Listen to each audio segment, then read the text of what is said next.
ನಮಸ್ಕಾರ. ಅಮೋಘ ವಾರ್ತೆಗಳಿಗೆ ಸ್ವಾಗತ. ಗ್ರಾಮ ಠಾಣಾ ಜಾಗವನ್ನು ಅಕ್ರಮವಾಗಿ ಖಾಸಗಿ ವ್ಯಕ್ತಿಗೆ ನೀಡಿದ್ದಾರೆ ಎಂದು ಆರೋಪಿಸಿ ಅಲ್ಲಂಪುರ ಗ್ರಾಮ ಪಂಚಾಯಿತಿ ಕಚೇರಿಗೆ ಗ್ರಾಮಸ್ಥರು ಮುತ್ತಿಗೆ ಹಾಕಿದರು.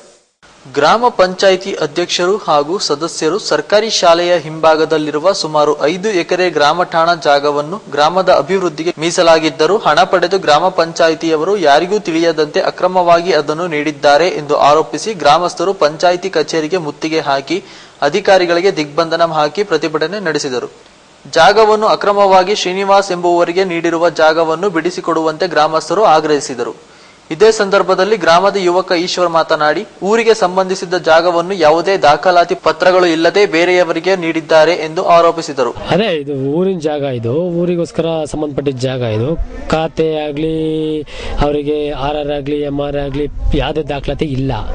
ಊರಿಗೆ ಗ್ರಾಮ ಠಾಣಾ ಜಾಗ ಸೇರಿದ್ರಿಂದ ಅದು ಊರಿಗೆ ಬೇಕು ಅಂತೇಳಿ ನಾವು ಇವತ್ತು ಎಲ್ಲ ಧರಣಿ ಕರೆದು ಇದು ಮಾಡಿದೀವಿ. ಮೀಟಿಂಗ್ ಇತ್ತು ಅಂತೇಳಿ ಆ ಮೀಟಿಂಗ್ ಅಲ್ಲಿ PDO ಆಗ್ಲಿ ಅಧ್ಯಕ್ಷರೇ ಆಗ್ಲಿ ಉಪಾಧ್ಯಕ್ಷರೇ ಆಗ್ಲಿ ಎಲ್ಲ ಅವರವರೇ ದುಡ್ಡು ತಿಂದು ಇದು ಮಾಡಿರೋದ್ರಿಂದ ಈ ಜಾಗನ ಅಕ್ರಮ ಕಟ್ಟಡ ಮಾಡೋದ್ರಿಂದ ನಾವು ನಿಲ್ಲಿಸಬೇಕು ಅಂತ ಮೊನ್ನೆ ಅರ್ಜಿ ಮಾಡಿದ್ದೀವಿ.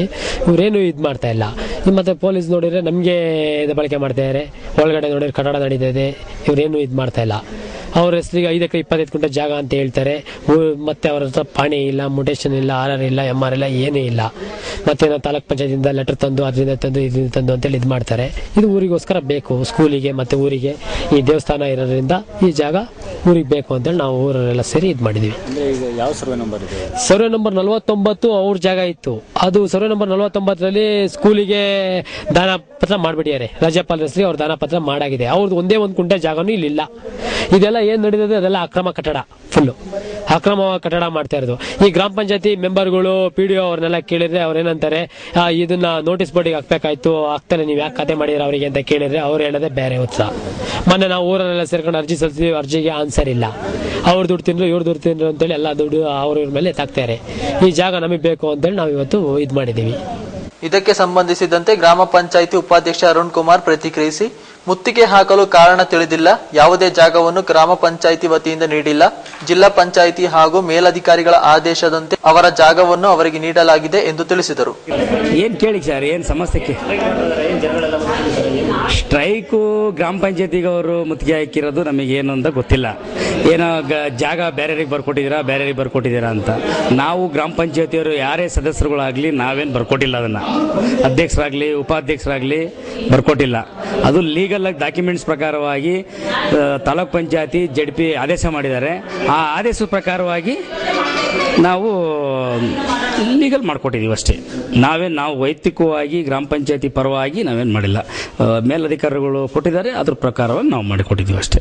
ಸ್ಥಳಕ್ಕೆ ಪೊಲೀಸರು ಆಗಮಿಸಿ ಪರಿಸ್ಥಿತಿ ಸುಧಾರಿಸಿದರು. ಬೇಡಿಕೆಗಳನ್ನು ರಾಜ್ಯ ಸರ್ಕಾರವು ಈಡೇರಿಸದಿದ್ದರೆ ಕರ್ನಾಟಕ ರಾಜ್ಯ ರಸ್ತೆ ಸಾರಿಗೆ ನೌಕರರು ರಾಜ್ಯಾದ್ಯಂತ ಮುಷ್ಕರ ಹೂಡುವುದಾಗಿ ಎಚ್ಚರಿಸಿದರು. ರಾಜ್ಯದಲ್ಲಿ ಒಟ್ಟು 1,10,000 ರಾಜ್ಯ ಸಾರಿಗೆ ನಿಗಮಗಳ ನೌಕರರ ವೇತನವನ್ನು ಪರಿಷ್ಕರಿಸಬೇಕು ಹಾಗೂ ಆಡಳಿತ ವರ್ಗದ ಹಠಮಾರಿತನವನ್ನು ಬಿಡುವಂತೆ ಮನವಿ ಸಲ್ಲಿಸಿದ್ದರೂ ಯಾವುದೇ ಪ್ರಯೋಜನವಾಗಿಲ್ಲ. ಹಿಂದೊಮ್ಮೆ ಮುಷ್ಕರಕ್ಕೆ ಕರೆ ನೀಡಿದಾಗ ಆಡಳಿತ ಮಂಡಳಿಯು ಕಾರ್ಮಿಕ ನ್ಯಾಯಾಧೀಶರ ಮುಂದೆ ಸಭೆ ಕರೆದು ಚರ್ಚಿಸುವುದಾಗಿ ಹೇಳಿತ್ತು. ಆದರೆ ಯಾವುದೇ ಕ್ರಮ ಕೈಗೊಳ್ಳಲಿಲ್ಲ. ಅದಕ್ಕೆ ಎಲ್ಲಾ ನೌಕರರ ಸಂಘಟನೆಗಳು ಒಂದಾಗಿ ಇದೇ ತಿಂಗಳ 13ರಂದು ರಾಜ್ಯಾದ್ಯಂತ ಮುಷ್ಕರ ನಡೆಸಲಾಗುವುದು. ನಾವುಗಳೆಲ್ಲ ಬಿಜೆಪಿ ಪಕ್ಷಕ್ಕೆ ಮತ ಹಾಕಿದ್ದೇವೆ. ಅದನ್ನು ಮರೆತು ಸಚಿವ ಅಶೋಕ್ ವೇತನ ತಾರತಮ್ಯ ಮಾಡಿದ್ದಾರೆ. ನಾವುಗಳು ಅವರ ಮತಗಳನ್ನು ಹಾಳು ಮಾಡಲು ರೆಡಿ ಇದ್ದೇವೆ ಎಂದು ರಸ್ತೆ ಸಾರಿಗೆ ನಿಗಮ ನೌಕರರ ಸಂಘದ ಜಿಲ್ಲಾ ಕಾರ್ಯದರ್ಶಿ ರಂಗನಾಥ್ ಎಚ್ಚರಿಸಿದರು. ವಿಚಾರದ ಬಗ್ಗೆ ಆಡಳಿತ ವರ್ಗಕ್ಕೆ ಜಾಯಿಂಟ್ ಆಕ್ಷನ್ ಎಲ್ಲಾ ಯೂನಿಯನ್ ಒಂದಾಗಿ ಆಡಳಿತ ವರ್ಗಕ್ಕೆ ಡಿಮಾಂಡ್ ಕೊಟ್ಟಿದ್ದೀವಿ. ಅವರು ಏಕಪಕ್ಷೀಯವಾಗಿ ನಮ್ಮನ್ನು ಕರೆದೇನೆ ಯಾವುದೇ ವಿಚಾರವನ್ನು ಮಾಡದೆ ಇವತ್ತಿನ ಸಹ 10% ಅಗ್ರಿಮೆಂಟ್ ಮಾಡಿದ್ದಾರೆ. ಆದರೆ ನಾವು ಈ ವಿಚಾರನ ಖಂಡಿಸಿದ್ದೀವಿ.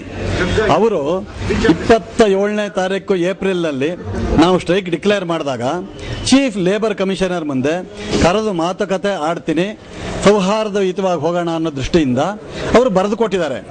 ಆದರೆ ಅದನ್ನು ಧಿಕ್ಕರಿಸಿ ಅವರು ನಮ್ಮ ಜಾಯಿಂಟ್ ಕಮಿಟಿ ಏನಿದೆ ಇದನ್ನು ಕರೀದೇನೆ ಏಕಪಕ್ಷೀಯವಾಗಿ ಅಗ್ರಿಮೆಂಟ್ ಮಾಡಿದ್ದಾರೆ.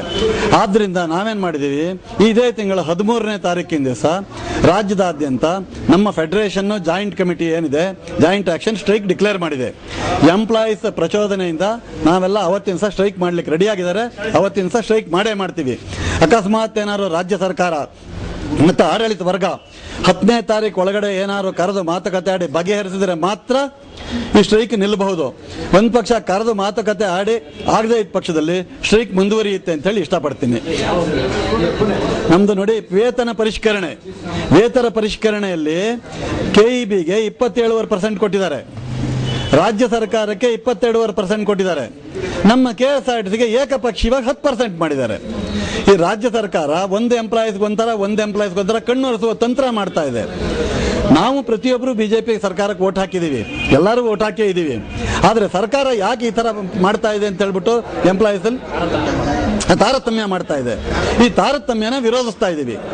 ಮುಂದಾದರೂ ಎಚ್ಚೆತ್ತು ಈ ಸರ್ಕಾರ ಇದನ್ನು ಸರಿಪಡಿಸದೇ ಇದ್ದ ಪಕ್ಷದಲ್ಲಿ ಮುಂದೆ ಸರ್ಕಾರಕ್ಕೆ ಬಹಳ ಡ್ಯಾಮೇಜ್ ಆಗುತ್ತೆ ಹೇಳಿ ಕಡಾಖಂಡಿತವಾಗಿ ಹೇಳಕ್ಕೆ ಇಷ್ಟಪಡ್ತಾ ಇದ್ದೀನಿ.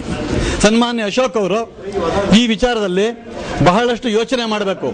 KSRTC ಎಂಪ್ಲಾಯೀಸ್ 1,10,000 ಜನ ಇದ್ದಾರೆ. ಒಬ್ಬೊಬ್ರು 1,000ದಿಂದ 10,000 ವೋಟ್ ಹಾಳು ಮಾಡೋಕ್ಕೂ ರೆಡಿ ಇದ್ದಾರೆ. ಆದ್ರೆ ಅವರು ಅದನ್ನು ಯೋಚನೆ ಮಾಡಬೇಕು. ರಾಜ್ಯಪಾಲರು ಬಡವರಿಗೆ ಅನ್ಯಾಯವೆಸಗಿದ್ದಾರೆ ಎಂದು ಪ್ರಜಾಪ್ರಭುತ್ವ ಉಳಿಸಿ ಆಂದೋಲನ ವೇದಿಕೆಯ ನಾಗೇಶ್ ಆರೋಪಿಸಿದರು. ಕರ್ನಾಟಕ ರಾಜ್ಯ ಸರ್ಕಾರವು ಸೂರಿಲ್ಲದ ಬಡಜನರು ಕಂದಾಯ ಭೂಮಿಯಲ್ಲಿ ಅಕ್ರಮವಾಗಿ ಕಟ್ಟಿಕೊಂಡಿರುವ ಗುಡಿಸಲು ಮತ್ತು ಮನೆಗಳನ್ನು ಸಕ್ರಮಗೊಳಿಸುವ ಉದ್ದೇಶದ ಭೂ ಕಂದಾಯ ಮಸೂದೆ 1964ರ 94C ತಿದ್ದುಪಡಿ ವಿಧೇಯಕವನ್ನು ತಾರ್ಕಿಕವಾದ ಕಾರಣ ನೀಡದೆ ರಾಜ್ಯಪಾಲರು ಹಿಂದಿರುಗಿಸಿರುವ ಕ್ರಮ ಕರ್ನಾಟಕ ರಾಜ್ಯದ ಗ್ರಾಮೀಣ ಭಾಗದ ಬಡ ಜನತೆಗೆ ಮಾಡಿದ ಅನ್ಯಾಯ ಎಂದು ಆರೋಪಿಸಿದರು. ಬಡವರನ್ನು ಬೀದಿಗೆ ಹಾಕಬೇಡಿ ಎಂದು ಬೀದಿಯಲ್ಲಿ ರಂಪಾಟ ಮಾಡಿ ವೋಟ್ ಬ್ಯಾಂಕ್ ಮಾಡುವ ವಿರೋಧ ಪಕ್ಷಗಳು ಈ ವಿಚಾರದಲ್ಲಿ ಜಾಣ ಮೌನ ಅನುಸರಿಸಿದೆ ಎಂದು ಆಕ್ರೋಶ ವ್ಯಕ್ತಪಡಿಸಿದರು. ಗ್ರಾಮ ಪಂಚಾಯಿತಿ ಆಶ್ರಯ ಮನೆಗಳಿಗೆ ಬರುವ ಲಕ್ಷಾಂತರ ಹಣ ನಿವೇಶನವಿಲ್ಲದೆ ವಾಪಸ್ಸಾಗುತ್ತಿದೆ. ಗುಡಿಸಲು ನಿರ್ಮಿಸಿರುವ ಬಡವರಿಗೆ ಹಕ್ಕುಪತ್ರ ನೀಡಿ ಮತ್ತೊಮ್ಮೆ ಫಾರಂ 53ಗೆ ಅವಕಾಶ ನೀಡಬೇಕು. 1-2 ಎಕರೆ ಜಾಗವನ್ನು ಒತ್ತುವರಿ ಮಾಡಿರುವವರಿಗೆ ಅದರಡಿಯಲ್ಲಿ ಸಕ್ರಮ ಮಾಡಬೇಕು ಹಾಗೂ ಭೂಗಳರನ್ನು ಮಟ್ಟ ಹಾಕಬೇಕು ಎಂದು ಆಗ್ರಹಿಸಿದರು.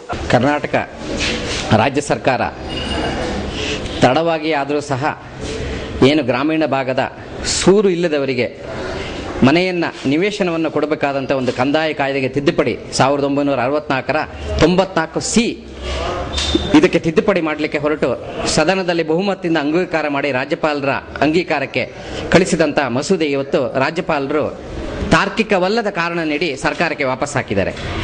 ಇದು ಕರ್ನಾಟಕದ ಗ್ರಾಮೀಣ ಭಾಗದ ಬಡವರ ಪಾಲಿಗೆ ಅತ್ಯಂತ ದುರ್ದೈವದ ಒಂದು ವಿಚಾರವಾಗಿದೆ ಹಾಗೂ ರಾಜ್ಯಪಾಲರ ತೀರ್ಮಾನ ಬಡವರಿಗೆ ಮಾಡಿದ ಅನ್ಯಾಯ ಅಂತ ನಾವು ಹೇಳ್ತಾ ಇದ್ದೇವೆ. ಇದನ್ನ ಸರ್ಕಾರ ರಾಜ್ಯಪಾಲರನ್ನು ಮನವೊಲಿಸುವ ಮೂಲಕ ಹಾಗೂ ವಿವಿಧ ರಾಜಕೀಯ ಪಕ್ಷಗಳು ಸಹ ಒತ್ತುವರಿ ವಿಷಯದಲ್ಲಿ ಬಡಜನರ ಬಗ್ಗೆ ಸದಾ ಮಾತಾಡ್ಕೊಳ್ತಾ ಅವ್ರನ್ನ ಬೀದಿಗೆ ಹಾಕಬೇಡಿ, ಅವರಿಗೆ ನೀವು ಕಾನೂನು ಕಟ್ಟಳೆಗಳನ್ನು ಜಾರಿ ಮಾಡಬೇಡಿ, ಅವರಿಗೆ ಅವರದ್ದೇ ಆದ ಜಮೀನುಗಳನ್ನು ಮನೆಗಳನ್ನು ಮಾಡಿಕೊಡಿ ಅಂತ ಸದನದಲ್ಲಿ ಬೀದಿಯಲ್ಲಿ ರಾಜಾರೋಷ ಕೂಗಾಡ್ಕೊಳ್ತಾ ಇವತ್ತು ವೋಟ್ ಬ್ಯಾಂಕ್ ರಾಜಕಾರಣವನ್ನು ಸೃಷ್ಟಿ ಮಾಡಿರ್ತಕ್ಕಂಥ ವಿರೋಧ ಪಕ್ಷಗಳು ರಾಜ್ಯಪಾಲರ ಈ ವರ್ತನೆಯ ಬಗ್ಗೆ ಜಾಣ ಮೌನವನ್ನು ಅನುಸರಿಸಿದ್ದಾವೆ. ಈ ಕ್ಷಣದಲ್ಲಿ ವಿರೋಧ ಪಕ್ಷಗಳು ಸಹ ಸರ್ಕಾರದ ಜೊತೆ ಕೈ ಜೋಡಿಸಿ ರಾಜ್ಯಪಾಲರನ್ನ ಮನವೊಲಿಸುವಂತ ಕೆಲಸವನ್ನು ಮಾಡಿ ಗ್ರಾಮ ಪಂಚಾಯಿತಿ ಮಟ್ಟದಲ್ಲಿ ಇವತ್ತು ನಿವೇಶನ ಇಲ್ಲದೆ ಬಂದಿರತಕ್ಕಂಥ ಲಕ್ಷಾಂತರ ಮನೆಯ ಹಣ ವಾಪಸ್ ಹೋಗ್ತಾ ಇದೆ. ಇದು ಇನ್ನೊಂದು ಅಸಮಾನತೆಗೆ ದಾರಿ ಮಾಡಿಕೊಡ್ತಾ ಇದೆ. ಗ್ರಾಮೀಣ ಭಾಗದ ಭೂರಹಿತ ನಿವೇಶನ ರಹಿತ ಏನು ಗುಡಿಸಲು ವಾಸಿಗಳಿದ್ದಾರೋ ಅವರಿಗೆ ಹಕ್ಕುಪತ್ರವನ್ನು ನೀಡಿ ಸರ್ಕಾರಿ ಮನೆಯನ್ನು ಕಟ್ಟಿಕೊಳ್ಳುವ ಒಂದು ಪ್ರಯತ್ನದತ್ತ ಸರ್ಕಾರ ಕಾರಣರಾಗಲಿ. ಈ ಒಂದು ಒತ್ತುವರಿ ತೆರವಿಗೆ ಮುಂದಿನ ದಿನಗಳಲ್ಲಿ ಇದು ಒಂದು ಮೆಟ್ಲಾಗುತ್ತೆ. 2ನೇ ಹಂತದಲ್ಲಿ ಫಾರಂ ನಂಬರ್ 53 ಇನ್ನೊಂದ್ಸರಿ ಜಾರಿ ಮಾಡಿ ಯಾರು ಭೂರಹಿತರು 1 ಎಕರೆ 2 ಎಕರೆ 3 ಎಕರೆ ಒತ್ತುವರಿ ಮಾಡ್ಕೊಂಡಿದ್ರು ಅವರನ್ನ ಸಾಗುವಳಿ ಚೀಟಿ ಕೊಟ್ಟು ಅವರಿಗೆ ಭೂಮಿಯನ್ನು ಕೊಟ್ಟು ಉಳಿದ ಭೂಗಳ್ಳರು ಏನಿದಾರ ಅವರ ಒತ್ತುವರಿ ತೆರವಿಗೆ ಸರ್ಕಾರ ಮುಂದಾಗಬೇಕು. ದೇಶದಲ್ಲಿ 33% ಅರಣ್ಯ ಇರಬೇಕಾದಂಥ ವ್ಯವಸ್ಥೆಯಲ್ಲಿ ಇವತ್ತು ಅದು 12%ಗೆ ಇಳಿದೆ ಸರ್ಕಾರಿ ಅಂಕಿಅಂಶದ ಪ್ರಕಾರ. ಆದರೆ ವಾಸ್ತವ ಸ್ಥಿತಿಯಲ್ಲಿ ಅದು ಇವತ್ತು 6-7% ಮಟ್ಟಕ್ಕೆ ಕೆಳಗಿಳಿದಿದೆ. ಅರಣ್ಯ ಈ ಮಟ್ಟಕ್ಕೆ ಹೋದರೆ ನಾಳೆ ದೇಶಕ್ಕೆ ಮುಂದಿನ ತಲೆಮಾರಿಗೆ ನಾವೇನು ಉಳಿಸಿ ಹೋಗಕ್ಕೆ ಸಾಧ್ಯತೆ ಇಲ್ಲ. ಇದನ್ನ ಒತ್ತುವರಿಯನ್ನು ನಿರ್ದಾಕ್ಷಿಣ್ಯವಾಗಿ ತೆರವು ಮಾಡೋದರ ಮೂಲಕ ಮುಂದಿನ ದಿನಗಳಲ್ಲಿ ಸರ್ಕಾರವು ಮುಂದಿನ ತಲೆಮಾರಿಗೆ ನಮ್ಮ ಒಂದು ಪರಿಸರವನ್ನು ಉಳಿಸುವ ಒಂದು ಕೆಲಸವನ್ನ ಮಾಡಬೇಕಾಗಿ ನಮ್ಮ ಸೇವ್ ಡೆಮೋಕ್ರಸಿ ಫೋರಂ ಏನು ವೇದಿಕೆ ಇದೆಯೋ ಇದರ ಮೂಲಕ ನಾವು ಆಗ್ರಹವನ್ನ ಮಾಡ್ತಾ ಇದ್ದೇವೆ.